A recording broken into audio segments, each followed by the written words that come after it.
회복이라는 제목으로 좀 말씀을 좀 나눠보려고 합니다. 지금은 어떤 시대보다 다양한 이 수단으로 소통을 할 수 있는 시대입니다.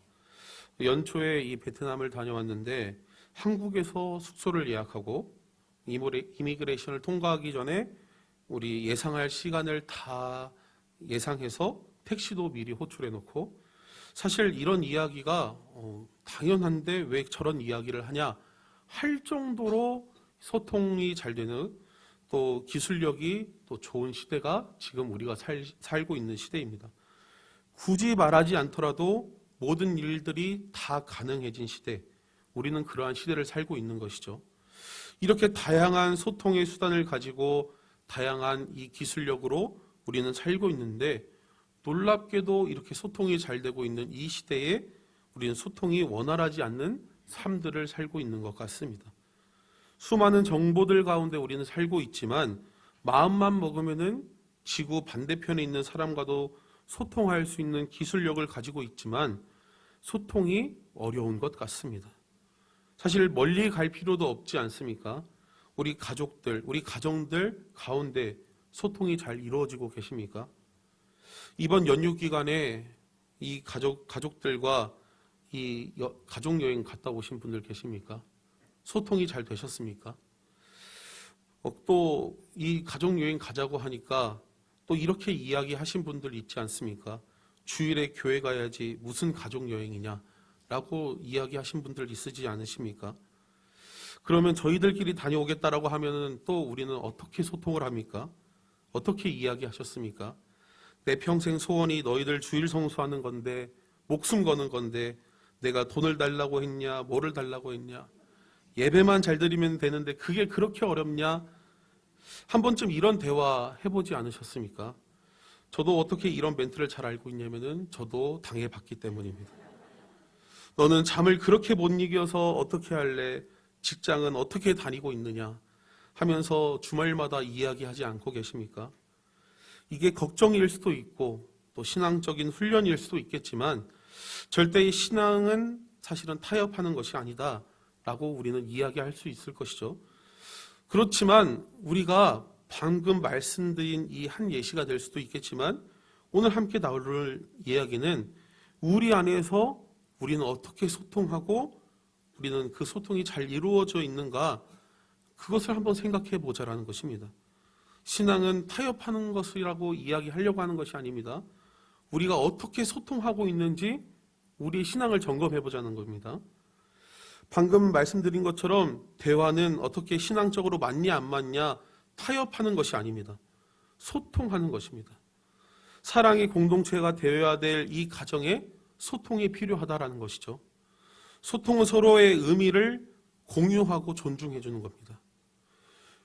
교회에서 원래를 하거나 교사 모임을 가질 때 부서의 장이나 교역자가 무조건 이렇게 합시다 하면은 잘 따라는 주시겠죠.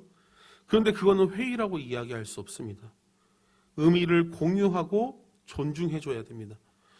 주일 성수를 잘해야 된다라고 소통하려면은 놀러 가지 마, 교회 가야지 라고 무조건 이야기하는 것이 아니라 의미와 그 의미를 공유하고 존중해 줄 수 있어야 된다는 것입니다.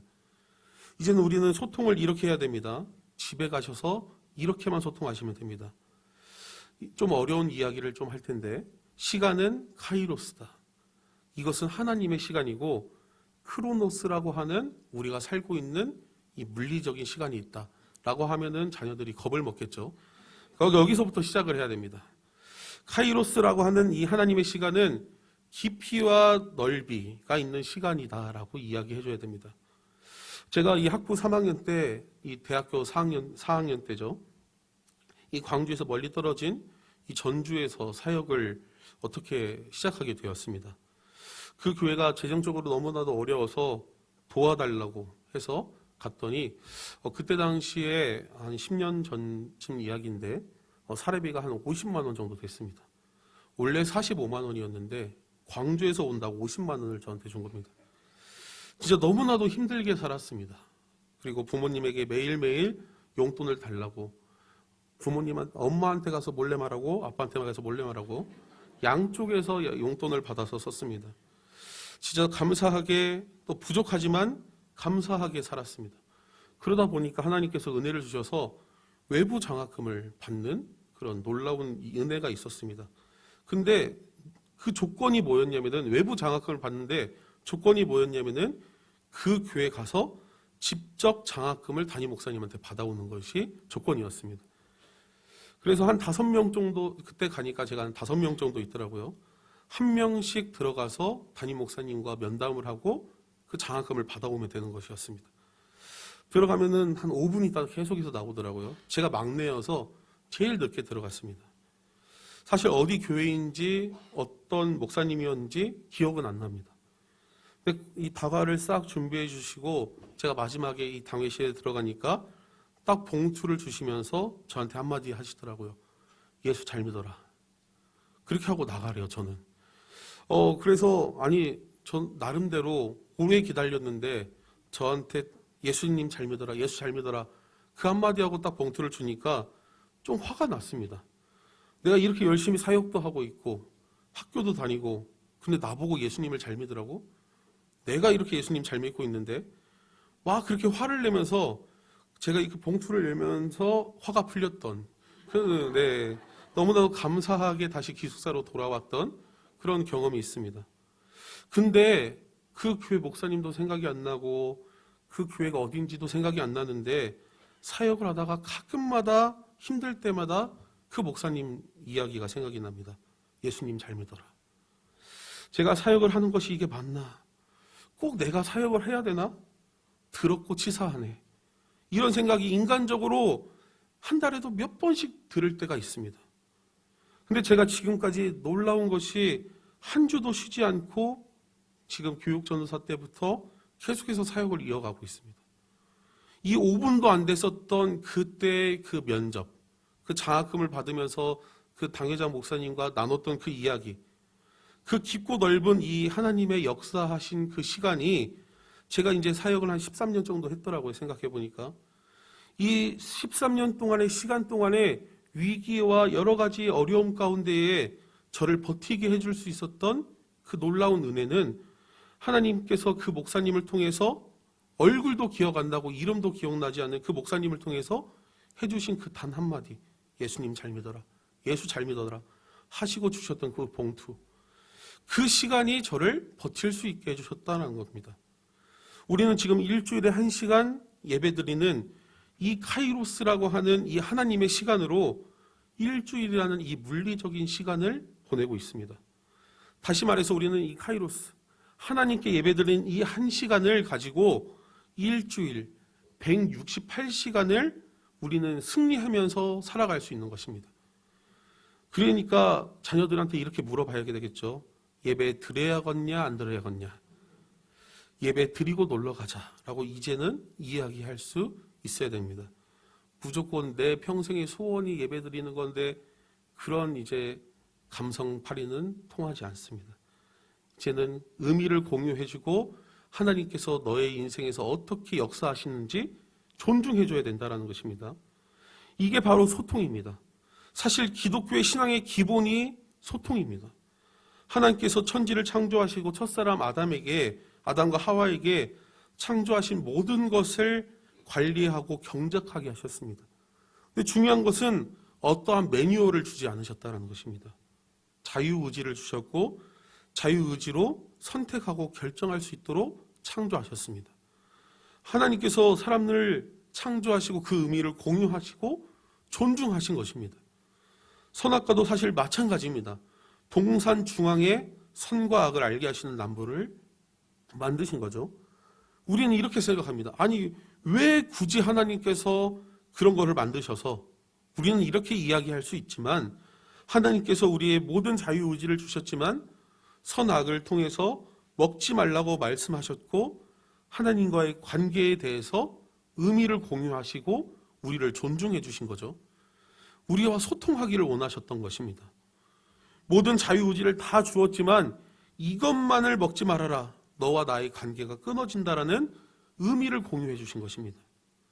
하나님께서 왜 선악과를 만드셔서 우리에게 왜 그런 시련을 주셨을까가 아니라 우리에게 의미를 공유해 주시고 우리를 존중하여 주신 분이 누구시냐면은 하나님이시라는 것입니다. 하나님께서 굳이 우리에게 소통할 이유가 사실 있겠습니까? 우리를 사랑하여 주셔서 우리에게 의미를 공유해 주셨고 우리를 존중하신다고 소통해 주신 이 사건이 사실 이 천지창조 사건입니다. 오늘 이 요한복음 17장 말씀도 이 소통에 대해서 이야기하고 있습니다. 우리 요한복음 17장 2절 말씀, 우리 함께 읽었던 앞에 있는 우리 2절 말씀 함께 좀 읽어보도록 하겠습니다. 아버지께서 아들에게 주신 모든 사람에게 영생을 주게 하시려고 만민을 다스리는 권세를 아들에게 주셨음이로소이다. 아멘. 하나님께서 아들의 권한을 우리에게 주신 겁니다. 근데 그 권한이 무엇이냐면은 만민을 다스릴 수 있는 권세를 우리에게 주셨다라고 성경은 말씀합니다. 사실 놀라운 말씀 아닙니까?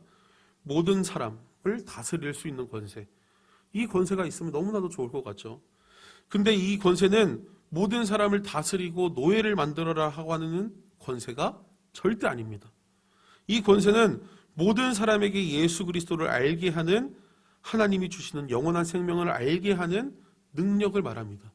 이게 아들의 능력이라고, 아들의 권한이라고 성경은 말씀하고 있는 겁니다. 전능하신 하나님께서 굳이 왜 우리에게 이런 권한을 주셨을까요? 그냥 사람들 다 잡아다가 가까운 교회에 가라고 명령하시면 될 건데 왜 이러한 권한까지 주면서 우리에게 이런 말씀을 하셨을까요? 하나님께서는 하나님과 깊고 넓은 이 사귐을 통해서 하나님이 주시는 의미를 깨닫고 우리를 존중해 주시기 위해서, 한마디로 우리와 소통하기 위해서 이러한 권한을 주신 것입니다.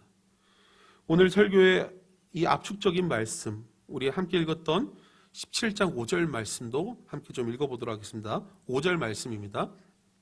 아버지여, 창세전에 내가 아버지와 함께 가졌던 영화로서 지금도 아버지와 함께 나를 영화롭게 하옵소서. 아멘. 하나님이 아담에게 주신 의미를 공유하고 우리를 존중하셨던 그 소통이, 그 넓고 깊은 이 카이로스의 시간이 창세기에서 끝난 것이 아니라 언제까지 그 카이로스의 시간이 흘러나온다는 겁니까? 지금 현재 살고 있는, 지금 2025년도를 살고 있는 우리에게도 똑같은 은혜를 예수 그리스도를 믿는 믿음으로 우리에게 흘러나온다라는 것입니다. 하나님께서는 우리와 함께 소통하시고 무너져가고 쓰러져가는 이 시대와 가정 위에 하나님의 시간으로 회복시켜 주시기 원하십니다. 신앙은 타협할 수 없습니다. 그렇다고 소통하지 않으면 안 됩니다. 신앙의 의미를 깨닫게 해주고 존중해주는 소통이 우리 가운데 있어야 됩니다. 소통은 기독교의 기본입니다. 신앙과 가정이 신앙과 가정을 넘어서 우리 사회에도 이러한 소통이 있어야 됩니다. 너는 틀렸어. 너는 안 돼. 너는 그것밖에 안 되는 사람이야 라고 비판하고 정죄하기보다 하나님이 우리에게 보여주신 사랑으로 소통할 수 있어야 됩니다. 다시 말씀드리지만 신앙은 타협하는 것이 아닙니다. 그렇지만 서로 의미를 공유하고 서로 존중하는 그 삶, 그것이 하나님이 원하시는 삶입니다. 서로 존중해주는 가정과 사회가 하나님이 원하시는 성도의 삶입니다.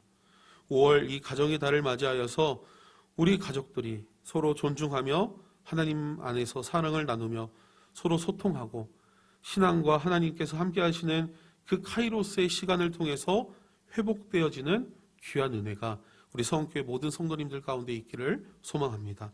우리 함께 우물가의 여인처럼이라는 찬양 함께 찬양하시면서 기도로 더욱더 나아가도록 하겠습니다.